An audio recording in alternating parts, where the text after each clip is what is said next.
So guys WWE clash at the castle जो होने वाला है 15 जून 2024 सैटरडे को ओवो हाइड्रो अरीना से ये शो होने वाला है। 15 से 18,000 के आसपास यहाँ पे फैंस एक्सपेक्ट किए जा रहे हैं। शो पूरा सोल्ड आउट पहले से ही हो चुका है और सारे ही मैच पहले ही ऑफिशियल किए जा चुके हैं एंड आगे कुछ और एडिशन भी नहीं होना। तो चलिए एक बारी नजर मार लेते हैं कि कौन जीतेगा कौन हारेगा एंड ड्रू मैकिंटायर को क्या मिलेगा, एक टाइटल या फिर ठेंगा। तो इस वीडियो को लास्ट तक पूरा देखना। एंड नाउ आप देख रहे हैं रेसलमैनिक्स एंड सब्सक्राइब करना तो बनता है। सो चीजें शुरू कर लेते हैं the women's tag team championship match से, जहां Jade Cargill and Bianca Belair अपने टाइटल को डिफेंड करने वाली हैं ट्रिपल थ्रेट फैशन में against Zoey Stark and Shayna Baszler versus Alba Fyre and Isla Dawn. अब यहाँ मैं आपका टाइम जरा भी नहीं लूंगा क्योंकि नो मैटर व्हाट अभी जेड एंड बियांका हारने नहीं वाले, तो बड़ी आसानी से वो अपने टाइटल को रिटेन कर लेंगे। मैच थोड़ा लंबा चलेगा लेकिन फिर भी वो जीत जाएंगे, फिर चाहे कुछ भी होता रहे। तो मेरी प्रेडिक्शन भी उन्हीं के साथ रहेगी। Next for this SmackDown women's championship, जहाँ बेली अपने टाइटल को डिफेंड करने वाली है against the home town girl Piper Niven से। और यार सच कहूँ ना तो देखो, पाइपर नेवन को ये अपॉर्चुनिटी सिर्फ इसलिए मिली है क्योंकि वो स्कॉटिश से ही है,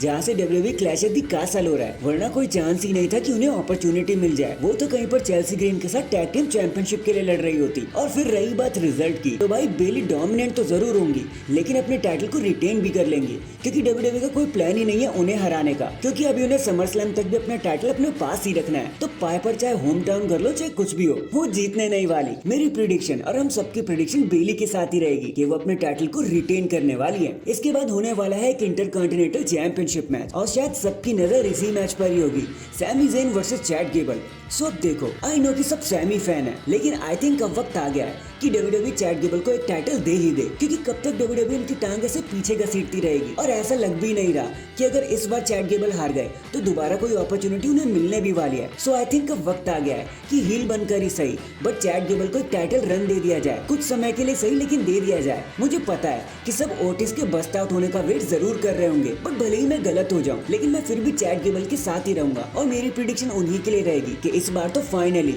वो न्यू चैंपियन इंटरकॉन्टिनेंटल चैंपियन बन ही जाएंगे। Next let's talk about the I quit match for the undisputed WWE championship. Cody Rhodes अपने टाइटल को डिफेंड करने वाले हैं अगेंस्ट एजे स्टाइल के साथ पार्ट 2।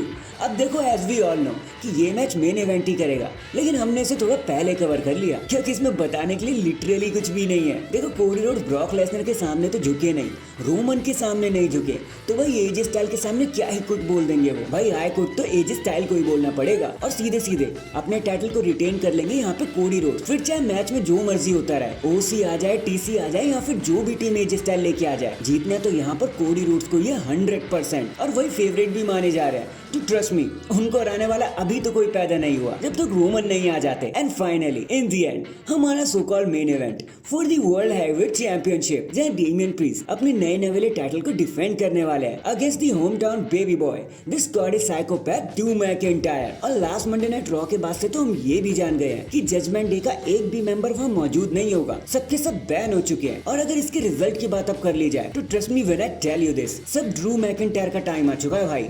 अब आप चाहे कुछ कर लो, ड्रू मैकिंटायर को एक होम टाउन एडवांटेज तो मिलेगा ही। और मैं भी चाहता हूँ और हम सब जानते हैं कि एटलीस्ट होम टाउन में तो उनको चैंपियनशिप मिल ही जाए, क्योंकि लास्ट टाइम जब वो अपने घर आए थे ना तो उन्हें रोमन के हाथों बहुत बड़ी हार झेलनी पड़ी थी। वो पिट गए थे क्योंकि सोलो सिकोवा बीच में आ गए थे, जीत नहीं पाए थे, उनका सर झुक गया था। लेकिन इस बारी भी अगर WWE ऐसा कर देगी तो भाई इनजस्टिस हो जाएगा स्कॉटिश लोगों के सामने। तो सो आई थिंक अब ड्रू मैकिंटायर को जितवा ही देना चाहिए। वैसे तो देखो, अभी भी डेमियन प्रीस्ट के फुल चांसेस बने हुए हैं और अकॉर्डिंग टू द पोल वो फेवरेट भी बने हुए हैं कि वो अपने टाइटल को रिटेन कर लेंगे। लेकिन भले ही मैं गलत हो जाऊं, मैं ड्रू मैकिंटायर के साथ ही रहने वाला हूं कि वो एक न्यू चैंपियन बनकर सामने आएंगे। और ऐसा ही होना भी चाहिए भाई, वरना ड्रू मैकिंटायर का कोई मतलब ही नहीं रह जाएगा। So that is it guys, अभी के लिए तो बस इतना ही। सो देखो, ये तो मेरी प्रेडिक्शन थी क्लैश एट द कैसल को लेकर।